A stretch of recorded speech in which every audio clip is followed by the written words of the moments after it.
और अब खबरें विस्तार से। एसआईए ने मेंढर के गुरसैन इलाके में छापेमारी की है। पीर पंजाल क्षेत्र में आतंकवाद को पुनर्जीवित करने की साजिश के सिलसिले में एजेंसी ने यह कार्रवाई की है। गुरसाई में कुछ स्थानों पर छापेमारी की गई है।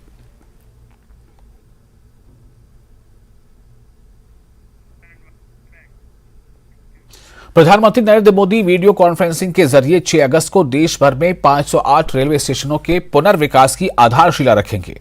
पुनर्विकास योजना के तहत जम्मू और कश्मीर में बडगाम, जम्मू तवी और उधमपुर के स्टेशन होंगे। जम्मू कश्मीर में 3 स्टेशनों के पुनर्विकास पर 295 करोड़ रुपए खर्च किए जाएंगे, जिसमें अधिकतम राशि जम्मू स्टेशन पर 259 करोड़ रुपए, उधमपुर पर 20 करोड़ रुपए और बडगाम स्टेशन पर 15 करोड़ 94 लाख रुपए खर्च किए जाएंगे।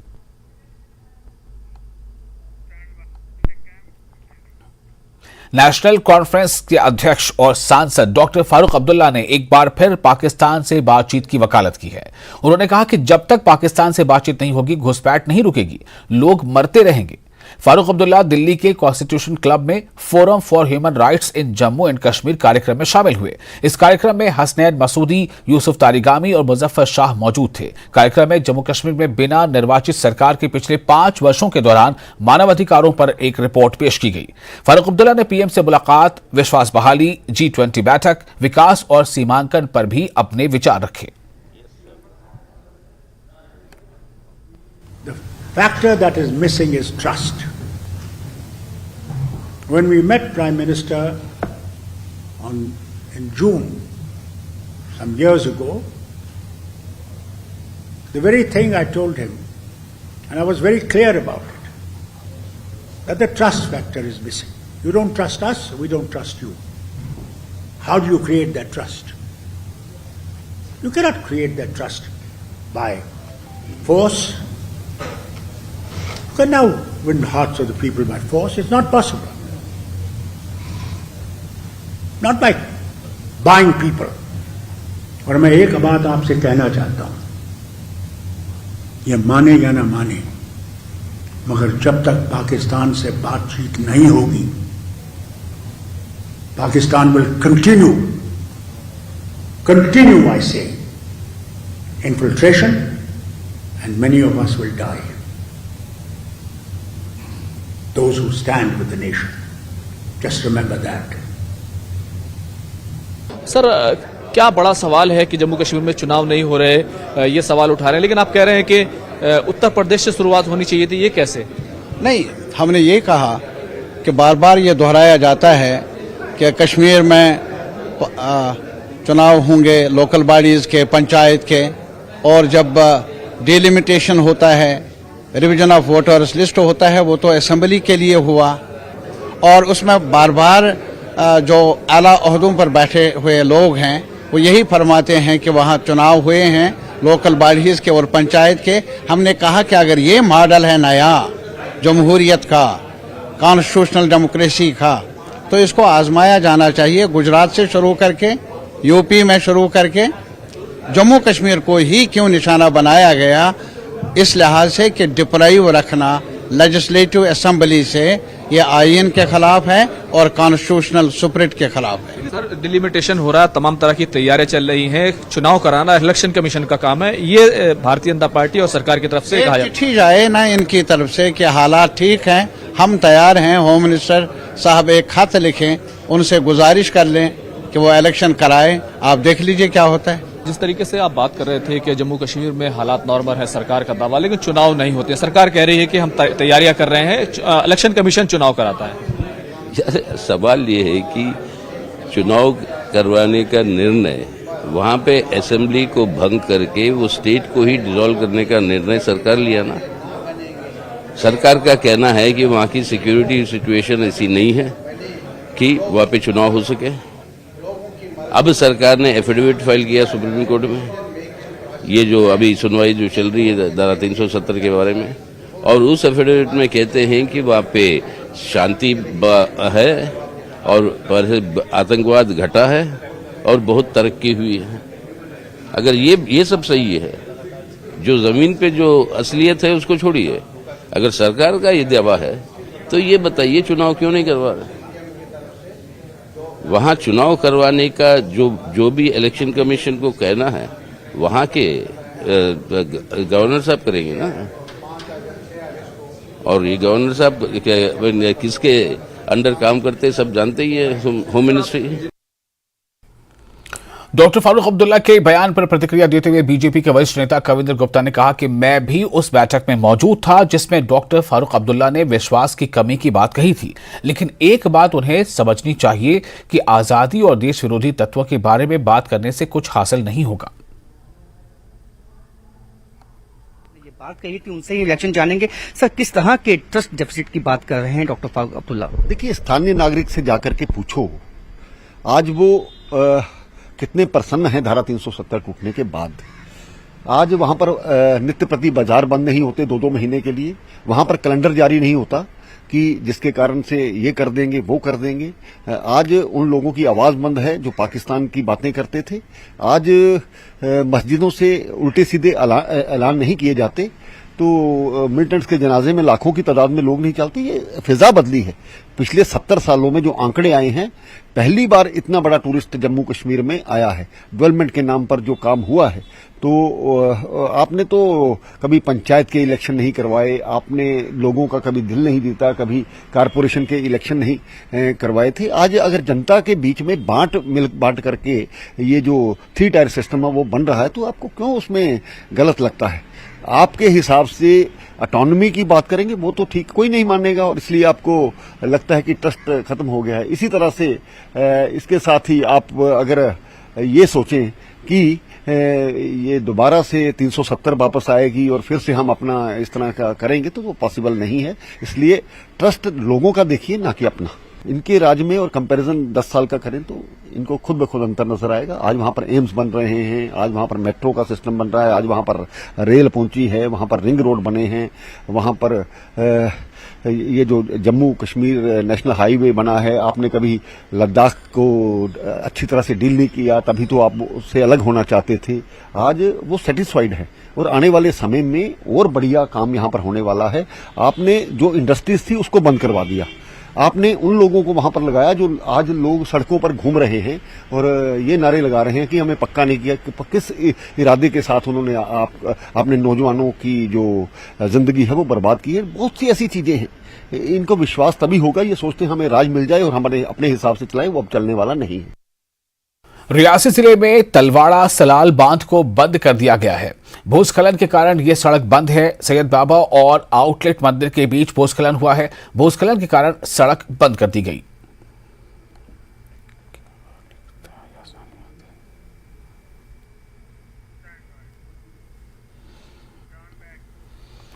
और पहाड़ी समुदाय को आरक्षण का दर्जा देने के सरकार के हालिया फैसले के खिलाफ अनंतनाग में गुजर बकरवाल का विरोध प्रदर्शन जारी है। प्रदर्शनकारियों ने उक्त निर्णय को वापस लेने की मांग करते हुए स्पोर्ट्स स्टेडियम अनंतनाग से डीसी कार्यालय तक मार्च निकाला। प्रदर्शनकारी डीसी ऑफिस गेट के सामने धरने पर बैठ गए। हालांकि पुलिस ने हस्तक्षेप किया और खानबल जंगलात मंडी रोड पर यातायात बहाल कर दी। मैं ये कहना चाहूंगा कि जो आज नाराबाजी आप यहाँ देख रहे हैं, हिंदुस्तान के बैनर के अंदर नाराबाजी की जा रही है।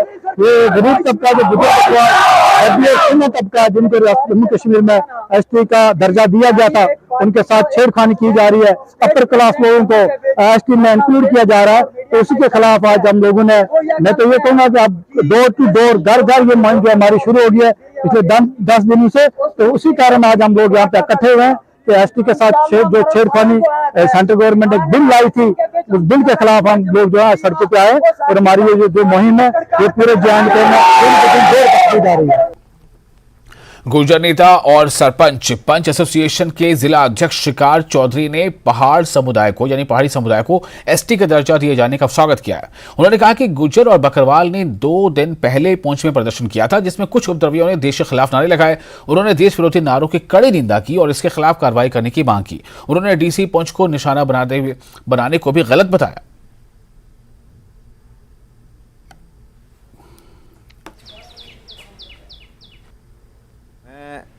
एज ए गुजर कम्युनिटी से तलक रखने से मैंने पहले भी कई बार आपके द्वारा जो है, आपके चैनलों के द्वारा जो है, मैंने कई प्रेस कॉन्फ्रेंसें दी हैं कि पहाड़ी कबीला को एसटी स्टेटस मिलना चाहिए। इसमें कोई दो बात है, उसमें कोई दो राय वाली बात नहीं।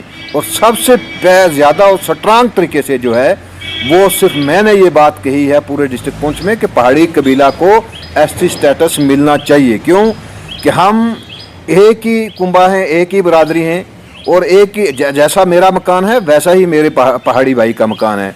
तो मैं सबसे पहले ये शुक्रिया अदा करता हूँ कि चलो गवर्नमेंट ऑफ इंडिया ने पहाड़ी लोगों की देरीना डिमांड को जो है वो पूरा किया और इनको एसटी स्टेटस दिया। इसके साथ साथ मैं ये कहूँगा कि यहाँ के हालात को जो है कुछ लोगों ने ये बड़ा चढ़ा के बयान किया कि नहीं जी यहाँ ये हुआ है वो हुआ है। ऐसे अगर किसी ने एंटी नेशनल यहाँ पर कोई एक्टिविटी की है उसके लिए एजेंसियाँ मौजूद हैं, सरकार मौजूद है, उसकी हमें कोई परेशानी नहीं है, उसके खिलाफ कार्रवाई की जाएगी। बट ये एक किस्म का हम मैसेज देना चाहते हैं कि देखिए गुजर और पहाड़ी और यहाँ के हिंदू और मुसलमान में कोई एतजाद नहीं है। हम सबको एक होके एकजुट होके सबसे पहले अपने मुल्क की खिदमत करने का जो है वो मौका अगर मिला है तो हमें अपने मुल्क की खिदमत करनी चाहिए।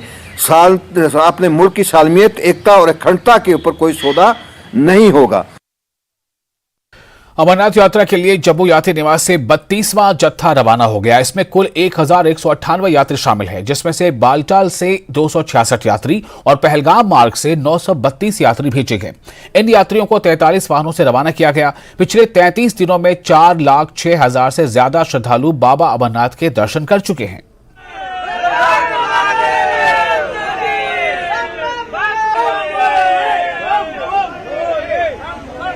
और फिलहाल एक छोटा सा ब्रेक लेते हैं। ब्रेक के बाद खबरों का सिलसिला जारी रहेगा।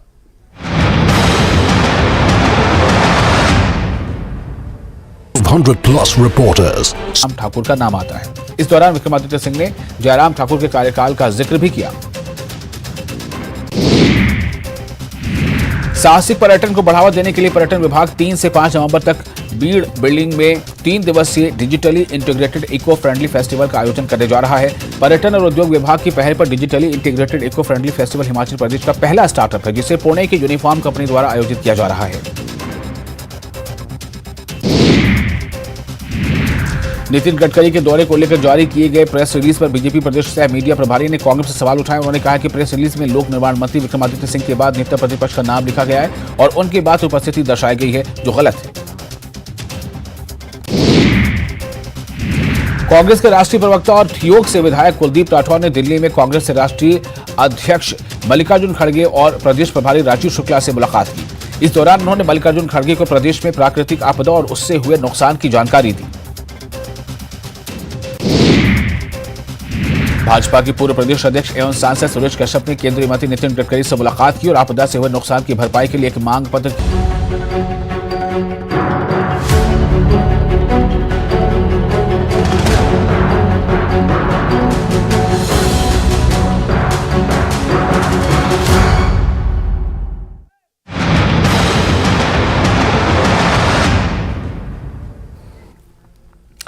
ब्रेक के बाद एक बार फिर आपका स्वागत है। सीएम सुक्खू का दिल्ली दौरा। जी हां, सीएम दिल्ली में है, इससे जुड़ी कई चीजें हो रही हैं, इस पर तफसील आपको दे रहे हैं। सीएम सुक्खू का दिल्ली दौरा। संसद भवन में वित्त मंत्री से उन्होंने मुलाकात की। गृह मंत्री अमित शाह से भी मिले। सीएम सुक्खू पीएम मोदी से करेंगे मुलाकात। ये भी अभी खबर है कि पीएम मोदी से भी आज वो मिल सकते हैं, उन्हें मिलने का समय मिल सकता है। आपदा पैकेज को लेकर चर्चा होगी। हिमाचल के हितों के मुद्दों को लेकर भी चर्चा होगी।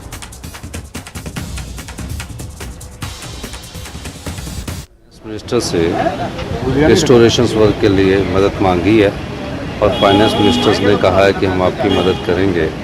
इस आपदा की घड़ी में हमने उनसे कहा कि आपकी अभी हमें मदद की ज़रूरत है। दूसरा, हम होम मिनिस्टर से मिले और होम मिनिस्टर से हमने कहा है कि हमें इंटीरियम रिलीफ जल्दी दिया जाए। और पहले उन्होंने मेरे फ़ोन के बाद जो एडवांस थी राज्य आपदा राहत राशि थी उसको उन्होंने रिलीज कर दिया था। अब हम रिस्टोरेशन वर्क के लिए जो हमें पैसे की जरूरत है उस संदर्भ में इंटीरियम रिलीफ के लिए होम मिनिस्टर साहब कितने संतुष्ट हैं सर आप? और आपदा कोष की मांग को लेकर केंद्र से मदद मांगने गए हिमाचल प्रदेश के मुख्यमंत्री सुखविंदर सिंह सुक्खू से जब न्यूज 18 अंतरिम राहत पर सवाल न्यूज 18 ने किया तो उन्होंने कहा कि केंद्र ने जो टीम भेजी है उसकी रिपोर्ट आ गई है उनके पास, अब देखना होगा कि क्या मदद मिलती है। हिमाचल के मुख्यमंत्री सुखविंदर सिंह सुक्खू दिल्ली दौरे पर है और केंद्र मंत्रियों से मुलाकात करनी है, प्रधानमंत्री से मुलाकात करनी है। सर, एक ही सवाल पूछूंगा, महत्वपूर्ण सवाल है। प्राकृतिक आपदा कोष की मांग करते हैं क्योंकि ये जरूरत है कि हिमाचल के दर्द पर मलहम लगाया जाए और नुकसान बहुत ज्यादा है, उसका आकलन भी टीम कर रही है। प्राकृतिक आपदा कोष की मांग करेंगे। देखिए, अभी तो मुलाकात है होम गृह मंत्री जी से, क्या चर्चा में निकलता तो मैं आपको आके बताऊंगा। उन्होंने इंटरिम टीम भेजी है, उसकी रिपोर्ट भी मेरे ख्याल उनके पास आ गई। उसके बाद जो अंतरिम राहत मिलेगी उस बारे में मैं आपको बाद में ही जानकारी दे सकता हूँ। इसके अलावा और भी कई मंत्रियों से मुलाकात हो सकती है सर। हाँ, तो रक्षा मंत्री से भी मुलाकात करना है। गृह मंत्री अमित शाह से 11 बजे संसद भवन में मुलाकात होगी और प्राकृतिक आपदा कोष की मांग हो सकती है, क्योंकि ये जरूरत है हिमाचल को दोबारा पटरी पर लौटाने की, क्योंकि काफी नुकसान हुआ है इस त्रासदी में। हिमाचल में जनजीवन अस्त व्यस्त हुआ है, उसको लेकर ये मुलाकात बेहद महत्वपूर्ण है। देखना दिलचस्प होगा कि इस मुलाकात के बाद हिमाचल के मुख्यमंत्री मीडिया से जब संबोधित करते हैं तो क्या क्या जानकारी उपलब्ध कराते हैं। नई दिल्ली से कैमरामैन जगदीश गौतम के साथ मैं रवि मिश्रा, न्यूज 18। और आगामी लोकसभा चुनाव की तैयारियां पीएम मोदी ने भी शुरू कर दी हैं और वो सिलसिलेवार सभी राज्यों के बीजेपी सांसदों से मिल रहे हैं। आज उनका जम्मू कश्मीर, लद्दाख और हिमाचल के बीजेपी सांसदों से मुलाकात करने का कार्यक्रम है।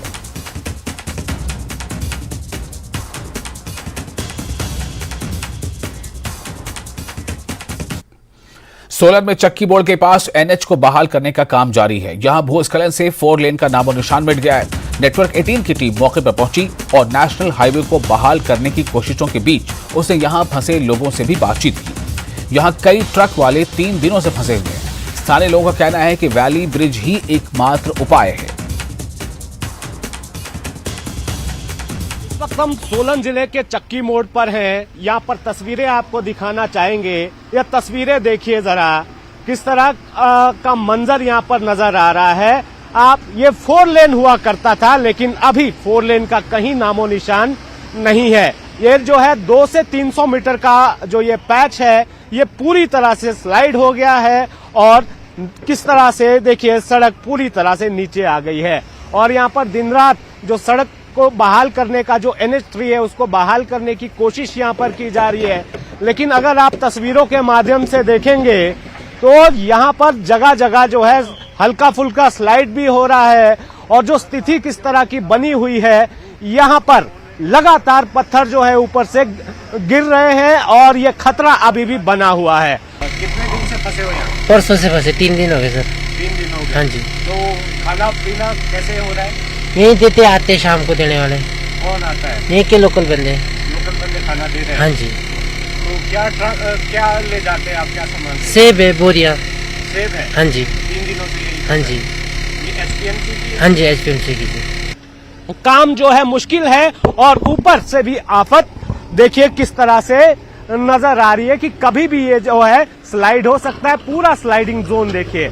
और बड़ी बात इसमें ये है, ये NH है जो NH3 है जी, ये जो 4 लेन आता था, ये जो है चंडीगढ़ से शिमला को जोड़ता है। यहाँ पर सारी जो सामग्री है डेली नीड्स की वो यहाँ से जाती थी और लोग यहाँ पर कुछ बता रहे हैं जो सेब लेकर जा रहे थे, जो दूसरा जो मालवाहक गाड़ियां हैं उनके ड्राइवरों से हमने बात की तो उन्होंने बताया कि किस तरह से वो यहाँ पर पिछले 2-3 दिन से फंसे हुए हैं। मशीनरी यहाँ पर जरूर है। खाने पीने की बात ये कही कि कुछ होटल में खा रहे हैं और कुछ स्थानीय लोग यहाँ पर मदद कर रहे हैं। सोलन के चक्की मोड़ से मेरे कैमरा सहयोगी दीपक राणा के साथ रणबीर सिंह, न्यूज 18 हिमाचल। और भाजपा विधायक दल की बैठक आज बुलाई गई है। यह बैठक शाम 7 बजे बुलाई गई है, जिसकी अगुवाई नेता प्रतिपक्ष जयराम ठाकुर करेंगे। इस बैठक में आगामी विधानसभा सत्र, मानसून से हुई तबाही और लोकसभा चुनाव को लेकर कई अहम मामलों पर चर्चा हो सकती है।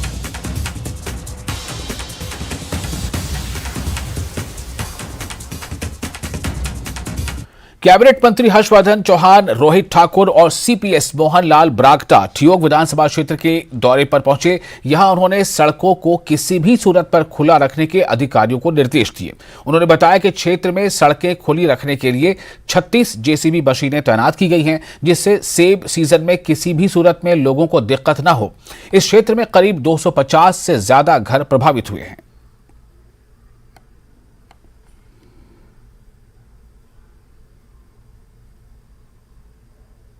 मुख्यमंत्री जी के आदेश है।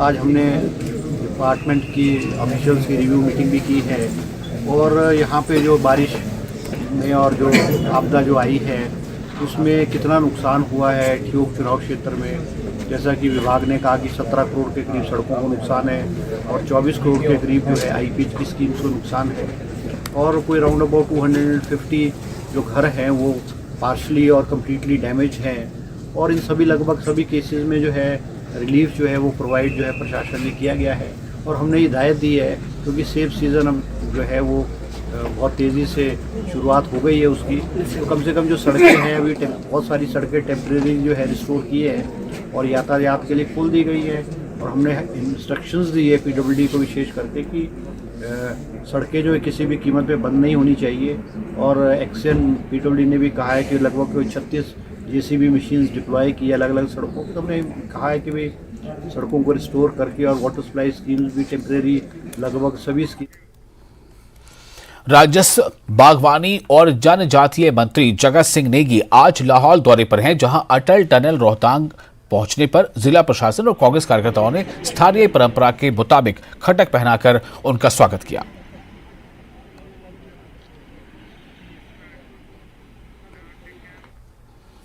पालमपुर की घाड़ पंचायत में रहने वाले सुभाष अपनी लाडली बेटी अंजू को बचाने की कोशिशों में लगे हैं।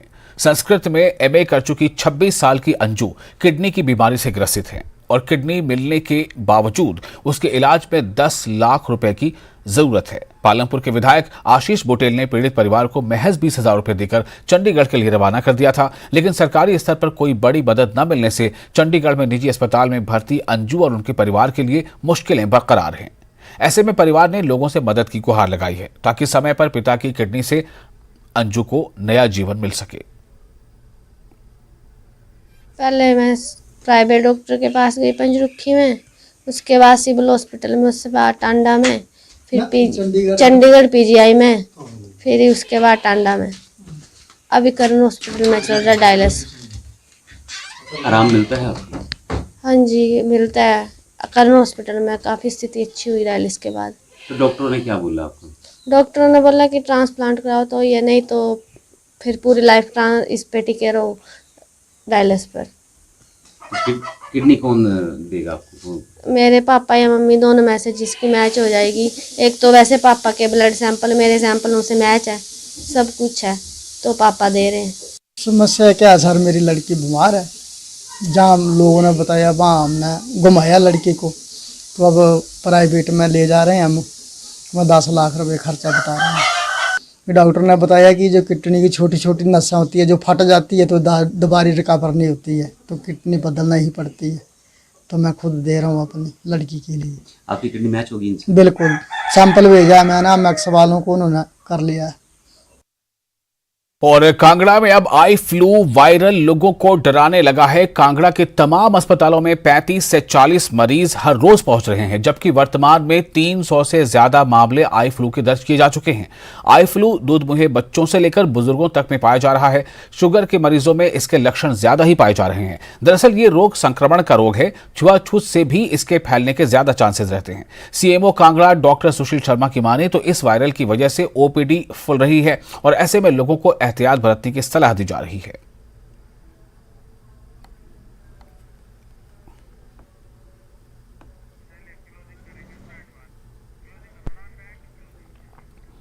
और इसके साथ ही इस बुलेटिन में फिलहाल इतना ही, लेकिन न्यूज़ 18 JK पर लगातार बड़ी और अहम खबरों का सिलसिला जारी रहेगा।